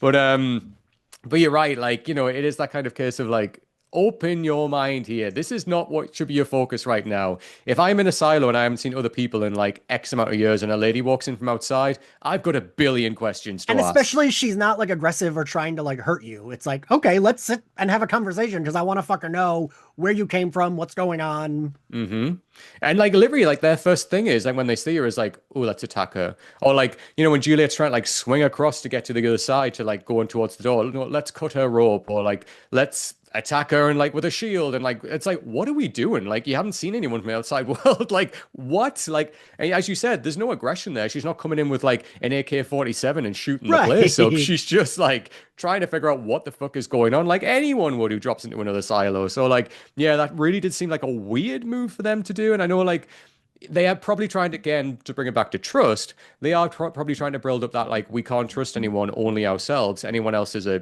danger to us after our parents were killed, blah blah blah blah. But like again, I'm like, come on guys, like let's skip forward. But I did like that, once like as I said, like between Juliet and Solo, their relationship has really started to build in like, in the season. At first I found him fucking annoying. By the end, I was endeared to him. But I I love like when you're annoyed by a thing because normally I'm the brattier one in this friendship. So I appreciate when you are, the like oh, few moments when you are. oh, he really got under my skin. Like every time he spoke, I was like, just shut up. Like he honestly got really under my skin to start with. But by the end, I was like, okay, like I can get it. And I think it's if it was just him alone without his connection to Juliet, I would have still fucking hated him, to be honest. But like that scene, as I said as well, like with the bow and arrow lady, her husband, and like the other person who what do they call him? Like they call her something, I don't they? They forget. say, Yeah. yeah, they always, but it's like a disparaging term. But I love that moment of when like, he's like, oh no, I need to take you actually inside of this room. And when he takes them in and like their minds being blown by like when they're like, oh my God, there's a globe over there. There's all these books over here. He's got all these paper cranes that he's made. And like, I love like all of the defenses just go down because like it's the same thing that happened with Juliet when she opened that Georgia book and like her mind was being blown with, oh my God, there's these things in the sky and these trees look amazing.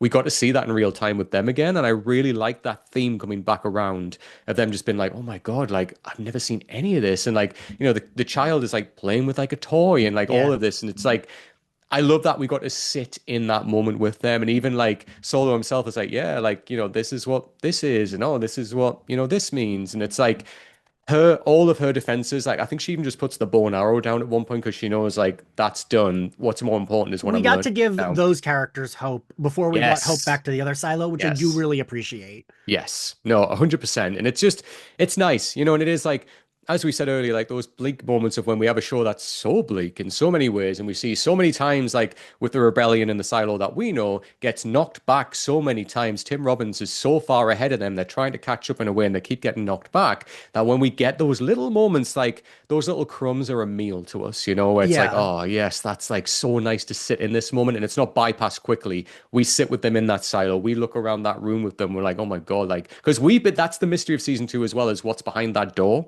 And like we've been waiting for that for so long that when we get that, we're like, oh my God, like all of that food they've got. And when they're trying food and they're like, I don't know what this is, but it's amazing. Like just those little moments, it's so well deserved. Yeah. Yeah.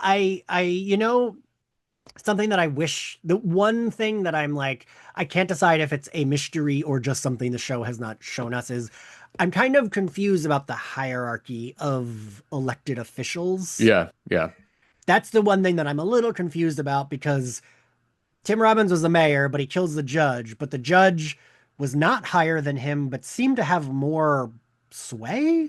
right, So I was a little unclear. And his dad was a high ranking official because he had access to that room. right. That's where, because I think I said this to you during season one when we were maybe you were still on it too. I was a little unclear when they would say they would talk about other people, and I was just unclear how far we were, like Mm. how expansive this society was, and I'm still a little bit unclear on that. Yeah. And I Like I feel suppose, like instead of a family tree, I just need like a tree of like their politicians and how that works and how right. many there are and who is the top. Like, is it the judge or the mayor? Yeah, you're right. And like, I don't even know the answer to that. Like, even I'm sitting with that, like, now, just thinking, like, I really don't know. And plus, like, we've even got, like, this AI looking voice or computer system, and we're like, where does that sit? Because Right. that seems to top Yes. trump all of them? So I'm just like, where is that? And obviously, the scene we get right at the end of season two, which we'll talk about shortly, like, that's really interesting in terms of like, oh, so where do we sit? Because we see government officials in that as well. Like we see, a congressman at the end of that, and we're like, where does that sit? But I suppose we should like talk about before we get to kind of our favorite moments, is that whole storyline about like, that bigger thing of what's going on and what the guy who is like mapping the stars, who starts to work with Tim Robbins, what he says to Tim Robbins at the end, like our theories on that. So obviously, like alongside this, we have this whole theory. We start to hear this guy's name, right? And he's like, oh, like he discovered things, and he discovered there's a secret room down there, and that's like when he goes down there into the original silo later on. He's like, oh, there's only other people that came here, which was like, George, and he mentions that other guy, and like he says, oh, like what I'm about to say to you, you cannot say or express to anyone else. And there's this bigger meaning, which again, like it seems even Tim Robbins is unaware of, but he's using this guy with all of his artifacts to try and crack this code to figure out what is this bigger thing that's going on.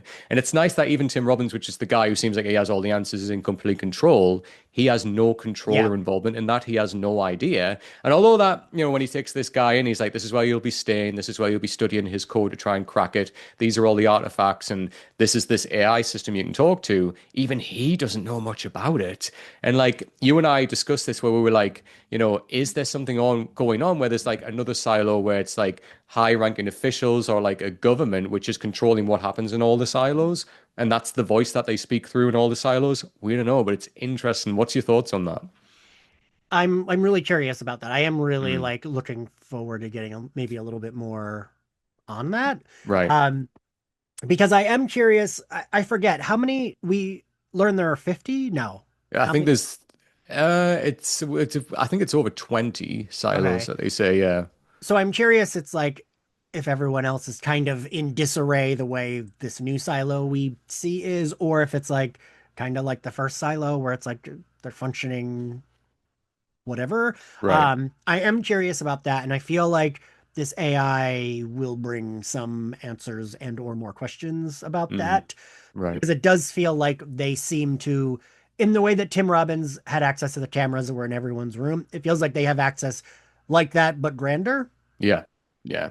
No, I think like definitely that, like, I think there's, I mean, we'll kind of talk about where we think it's going to go later on in more detail, but I definitely think there's going to be some type of government. Like, I don't think it's an AI. I think it's like, there's somebody behind that voice, and I think they work for like, like again to draw the comparison to Lost, but when you learned more about the Dharma Initiative, and they had different stations, and they Yeah, had yeah. full control over what was happening on that island for a time when they were up and running. It feels like that to me, where there's like another government, probably in maybe their own silo or a building that is still inhabitable on the surface that has connections to all this, because they do talk about, a connection from when they flooded like a silo with like some poison as well. And you're like, where did that come from? So like there's definitely a governing force that I think is higher than all of them, which is has full eyes on what's happening in each of the silos. And so far we've only seen two in terms of inside of two, but there are others that we saw the entrances to when she obviously did her walk outside. But yeah, that's what I'm kind of leaning towards. So it'll be interesting. I think season three definitely needs to explore that because, that guy who obviously does speak to that AI, and obviously, as we said, Common's wife also speaks to that, we'll call it an AI. And it even says, oh, it would make sense that they have eyes everywhere because they've seen her in action. You know what I mean? Yeah, Like yeah. if it was just that point where she walked, because in theory, she's walked into that room for the first time and is speaking to this thing who doesn't know her from anyone else. Why would it ask Common and the Sun to leave so it can only speak to her? Surely it's got eyes on what she's been doing because they know, oh, actually, she is pretty fucking smart and knows how to play the long game. That's her that we needed to speak to. And like that's what I'm more interested in. And obviously I'm dying to know what it said to that guy in the lower level, which then he obviously repeated to Tim Robbins, which made him completely lose all faith. And I loved as well, like when he sees Common and Common's like, what's going on? And there's like utter, chaos in the silo. And he's like, you know what? You can be Yeah, Shadow. You know what? You can be Mayor. I don't care go anymore. ahead. I'm out. And that Yeah. even drives Common where he's like, what? Like, what is going on? Like, I need to know what was said. But I am dying to know that. That's another mystery where I'm like, what has been said? Because all the way through both seasons, Tim Robbins is this guy of like, I'm in control. I've got the power. What matters is what I think. What matters is what I tell people. To going from fuck it, I've got a gun, spinning it in my room, whatever. Yeah. Yeah, no, I'm really interested in that. And that spurns him to leave, right? Yeah. So like, I mean, we have to highlight to kind of jump back to season one, but like, you know, well, sorry, season two, it's season two. But like when Juliet obviously does leave, when she convinces the people there, when she's like, look, I do need to go back to my silo to warn them that they can't escape because they'll all die. Man, Ian, that moment when they're all watching the screen and Juliet comes over that hill and they cheer. I mean, you said you got teary, right? Oh yeah, I fully cried. I was like, oh, they deserve this hope. Fuck. It was, I mean, the highlight of season two for me, hands down. Like that moment just felt so earned. And like to see like Shirley and Knox, like, cheering fists in the air, like guttural scream of, Yeah. oh my God, there she is. Like for, Walk to see like her adoptive daughter again and know she's still alive. Like, it's so nice when you see like, oh my God, we have to believe this. It has to be true. We have to convince ourselves this is true to keep us going, to then get that payoff of when like their Yeah. belief was well placed the whole time. That for me is pales in comparison to like the belief in the pact. We must believe what this book says. Oh yeah. But that moment, that's real belief. Like that's like, oh, it was just so well like Yeah. earned. And it just delivered. And it like because also I was nervous. I was like, I don't want these people to die. I don't want Yeah. them to go.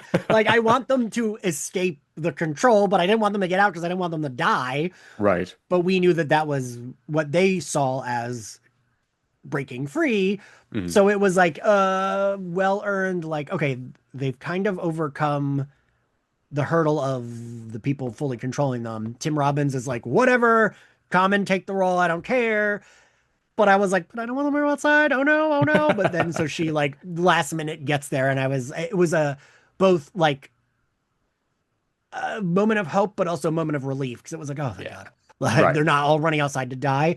Because we do get an explanation, right, as to why they isn't it like the way the wind is blowing Yes. toxins? Yes, correct. Yeah. So obviously like they especially going outside without a suit, which is obviously what we saw like, with the first rebellion of the second silo that we see, like they're all going to breathe that in and die like within a minute, and that's literally what happens. So yeah, so you're right. Like I was the same. I was like, okay, this is brilliant, but do not step outside. Like Yeah. we have so much that we don't know yet. Like do not be heading outside yet. But yeah, it was interesting though. Like, by the way, was that your highlight moment of season two? Oh, for sure, of Yeah, course. it's the moment. But yeah, like when obviously Juliet does come back in, and then we see Tim Robbins in a suit, and like he meets her on the steps, pointing a fucking gun at her, and it's like you ruined all of this, and it's like, well, you ruined it yourself, mate, but you've got to blame somebody, haven't you? Right, That's right. common practice. And obviously we do get that stinger at the end when like the door is about to close, and they both dive in, and then the room fills with fire, and like she dives on the floor, he dives on the floor. We'll see what happens there. But yeah, it's an interesting place to leave off. But before we go to the ending of season two, Ian, what was your moment from season one? I forgot to ask you, like your highlight moment. I think it was like seeing that she didn't die when she like gets over the hill. Mm, I think that might have been my favorite moment. yeah, it was strong, and like it's a layered moment, right? Because it's like such a big moment for Juliet. It's a big fuck you to Tim Robbins, and also it's like the seed planted for everybody else in the silo, and they're like, oh, she didn't die, she didn't clean. There's more to this than what we all think. But So also yeah, it's kind of like, well, what the fuck now? right, exactly. Yeah, like and obviously it starts the whole rebellion, right? Like Juliet lives. So yeah, great moment. I agree it's a great moment. But for me, like it is still like that moment of opening the Georgia book, just because like that was the moment like it blew her mind and it started like the whole series to elevate, in my opinion, from there. But all right, and then at the end of season two, we get this really interesting scene where it is like I keep saying this all the time, but I'm going to keep saying it. It's the we have to go back moment from Lost, where like we see these two people, they're meeting up, like in this just looks like our society, right? Like it's pouring down a rain. We got like a woman and a guy. They're meeting up in this restaurant, what looks like a date in this cafe, I should say. I will say what's interesting is this, like before he goes in, he's got like this Geiger counter on his phone and like shows the security guard, it shows green. And that moment when he says to him, like he says, "Oh, does it ever show red?" And he's like, "Nah." Again, I'm like, is that a sense of control? Like, are these people being controlled by this, by the government of wherever we are in this timeline?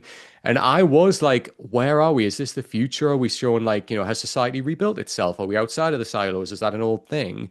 But then the conversations that I have when they talk about like, this dirty bomb and they talk about Iran and like all of this, I was like, okay, like, where are we putting ourselves here? Because this is interesting. This kind of, in a way, references kind of the society you and I have lived through, Ian. So I'm kind of like, where are we Yeah, here? yeah. But I loved this ending because again, it is that we have to go back moment, right? Where like you find out, oh no, wait, actually, although in Lost it is a flash forward, but this does change the game of when she Well, does, I think that's why I thought both of us thought it might be a flash forward. I really yeah, did. I was like, wait, is this a future? Or I was thinking of like an M. Night Shyamalan where it's like, is this coexisting right now? Like, is this like right. we're seeing that the silos are, oh, that one city was blown up, but like everywhere else is fine. Right. Yeah. And I think like, it was interesting as well, like her, the whole like MO of her being there. We found out she's a reporter. She's like grilling this congressman to actually find out what's going on and where he stands. And like, again, they're playing a bit of a power game between each other, right? When she's asking some really like important questions. And Yeah. again, us as the viewer, we're kind of like, we're trying to figure out what is she asking about? She's clearly got an MO here, and he's doing the very political thing of dancing around the truth, which obviously then causes him to leave later on because he's there under the premise of, oh, this is a date, which clearly Right. it's not. And by the way, we love that actress as well, and thank you for pointing her out, Ian, because I completely knew her face but couldn't remember where the fuck I knew her from. Colleen Wing. That's the one, and hopefully we'll see more of her, right? But yes, I love this, and then just that handoff of when like out of the paper bag comes like the Pez, and like that again is another moment of when we've seen this Pez thing time Yeah. and time again, where we've seen, Juliet had it when she was younger. We see walk with it in the room. Like we see this Pez thing all the time, and it's like one of the artifacts. And we just think, okay, like, it's another artifact from like this lost period of time that they no longer know. But the second we see that and it's exactly the same one, you're like, oh my God, this is a flashback. So it's a nice way to lead into kind of talking about what we think the third season's going to be. And honestly, I think from season two, we did get kind of like in the silo, in the other silo. I think we're going to be looking at different time periods now. And I think we're going to be looking at kind of the way Lost did it as well, where we got flashbacks of what people were doing before the island. We are maybe going to get a look at what society was like, which caused the silos to then be built and what happened, because that is still the big mystery, right? Yeah, I think we'll get, like you said, it's like season two had the two separate stories that were connected but like separate. I think season three will be we're back in that first silo and but also getting their storyline. Um and I am very curious because I do like because we also see what is it like a New Yorker cover talking Yes. about that and like showing people in hazmat suits. Yes. Um I am very curious. I again we solve the like Juliet getting back to the silo. We solve the like those people aren't running out into the outside to die. We solve that, and then we get this, which opens up another new mystery. Hmm. But it didn't feel. It still felt satisfying, and it felt satisfying with like, ooh, I want more. Yeah, no, 100%. And like it has to do this now. It like feels like the right point to do this because, we could have like had a show which carried on and they're exploring other silos and like that remains a mystery of like, how they got to this point. And it could have been that show. But I love that, it is that tease of like, oh, we are going to find out how we got to this point. Why are people in silos? Who put them down there? Like, we do talk about how long they've been down there and like all of this, but like the least amount of thing that we've seen in the show is like actually what's happening up above surface, like Yeah, we've seen Juliet walk on the surface to go between silos, but that town, like sorry, that city in the distance is that leering question mark of what happened, how did we get to that point? And I just thought it was a brilliant way to like tie us in, especially just seeing the Pez like thing. It's just a brilliant way to tie us into, oh, like actually we know where we are now. This is pre-silos, maybe. We don't know how far it is, like before the right. silos occur. But as you said, Ian, yeah, the New Yorker, we see people in hazmat suits. Like, we have hazmat suits similar now, like with heat tape. So like going forward into season three, I really think we are going to find out more about like I think, and again, I'm just spitballing. I genuinely have no idea. I haven't read the books, but I think we're going to see some type of government that is going to be the voice behind the AI, that is the bigger controlling power.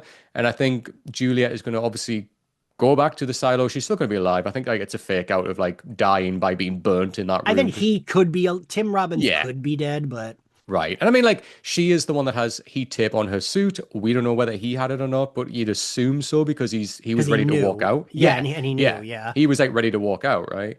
So I think, we'll see what happens there, but I do see like people going outside, but Juliet needs a lot of heat tape and a lot of suits before that can happen. Yeah. But yeah, I think we're going to lean more towards we are taking this to this government, whatever that looks like, to fully like emancipate ourselves from this. Like that's kind of like it's a generalized idea, but that's kind of like the overall arc of what I think we're going to get. Yeah. No, I agree. I again, we're used to that from Lost. Yeah. I'm fine with that storytelling. I like that kind of storytelling. Yeah, same. And this is done so well. And like it's nice as well because like, for a long time Lost was kind of like, let's just keep digging and see what happens. Because they were like digging around their own feet at one point, right? Yes. They were like, let's just keep writing and see what happens. Whereas with this being based on a trilogy of books that have been out for a while, I'm like, okay, I'm fully invested. I want to see where this story ends. And apparently they're really well reviewed as well. So yeah, hopefully like that next season and like the conclusion of the show does come to something incredible. But yeah, like overall, I am obsessed with this show. I love it. As I said, when I first started watching it on the plane and then got a few episodes in, I was like, I think Ian needs to watch this because one, I need to talk with somebody else about it. And two, I think it'll be his jam because he loves Lost like what I do. And yeah, I love it. It's high tier. It's like top quality, high tier stuff for me. I love Rebecca Ferguson and I'm just excited for more. I didn't point this out, but I feel like for how dull and bleak it's all supposed to look and how brown, it still looks pretty beautiful. Like the shots of like when you see the upper levels, like it's really like it's shot really well, I think. Yeah, have you seen the behind the scenes video that Apple TV put out? It's on YouTube of like them how they make Silo. Oh no. Yeah, yeah. So like a lot of it is set. Oh, So okay. like they've actually built like where the stairs are in the middle there, you see them going up and down. I think that's like one block of stairs, but they just shoot it from different angles. But a lot of it is set, and then there's just got blue screen like in the distance to show like the depth of Yeah, the yeah, yeah. silo and like a bit further back. And obviously when Juliet walks out into the wasteland, like is obviously blue screen as well. But they've built a lot of it, and that's probably why it looks so good because it looks dank, it looks dirty, and then you get like the rooms look so well made and like it really, again, it's like it just pulls you into that world so Yeah. well. And I think part of that is the practical effects of it. Like it doesn't look so obviously fake, like we've seen in Right. so many things, a lot of Marvel stuff. Yeah. But it looks like so real and feels lived in. And I think that's the Yes. main Yeah. thing. It feels so authentic in that way. But yes, Ian, I need to ask you what we've only had two seasons so far, but season one and season two, if you could give them a rank out of 10, where would you sit with them? Um, I don't know. I think I'd do 9 for both, but Yeah. I still like 2 better, but I still love them both. Yeah, I'm exactly the same. I've got it written down. 9 out of 10. This is great stuff for me. It's great storytelling, great character moments. It's like everything I love in TV just done well, Yeah. and Yeah. like it does feel like it is really building on that lost formula, even though, I don't know when these like books came out. I need to double check, but it is building on that lost formula, but showing like when Lost was at its time and it was really good, it really was genuinely good. And this feels like it's riding on those high moments of when Lost was really solid, so I'm excited to see more. Agreed. Yeah. All right, Ian, well, thank you so much for jumping on here and recording all about Silo. This has been incredible. I've been so looking forward to this conversation with you because I love this show so much. I'm so pleased that we're on the same page. But yeah, tell everybody where they can find you and listen to your incredible stuff as well. You can find SlayerFest98 on all podcasting platforms, Spotify, Apple Podcasts, or YouTube. You can watch the video recordings. Find us on social at SlayerFestX98. Same with My Bloody Judy, all same platforms, and we're at My Bloody Judy. My personal is at Ian X Carlos. There we are, perfectly done. And you're currently going through season 4 of Angel, right? Yes, ma'am. Absolutely. Yes. What a interesting series of Angel that is. Yes. You're at the good stuff right now. The crazy stuff is yet to come. Yes. But all right. Well, yes. So make sure you go and check out Ian's stuff as well. If you're a big Angel fan, obviously big Buffy fan, and you haven't checked out Slayerfest, go and listen to all of that right now because it's all great stuff, and that's how Ian and I met. Yes. But yes, if you do want to follow this show, it is again Last Week on Pod. That's on everything. Type that in, you'll find us on, Instagram, Twitter. I still call it Twitter because I refuse to call it X. And make sure that you jump in and give us a 5-star review on everything. You know, if you want to give us a 1 review, don't bother. Just 5 stars and nothing. You can also find the recordings of all these episodes on YouTube. So if you are listening and you want to watch back to stuff, we've covered stuff like Invincible, which Ian has been on with us to talk about that as well, which we absolutely adore. Looking forward to that next season coming very soon. And yeah, other great stuff like that. We've done stuff like The Butterfly Effect. We talked about, you know, The Last of Us TV series. Go and check all of that out. That is on YouTube and everywhere that you find podcasts too. But again, thanks so much, Ian. I really appreciate this. And until next time, take care, everyone. Bye.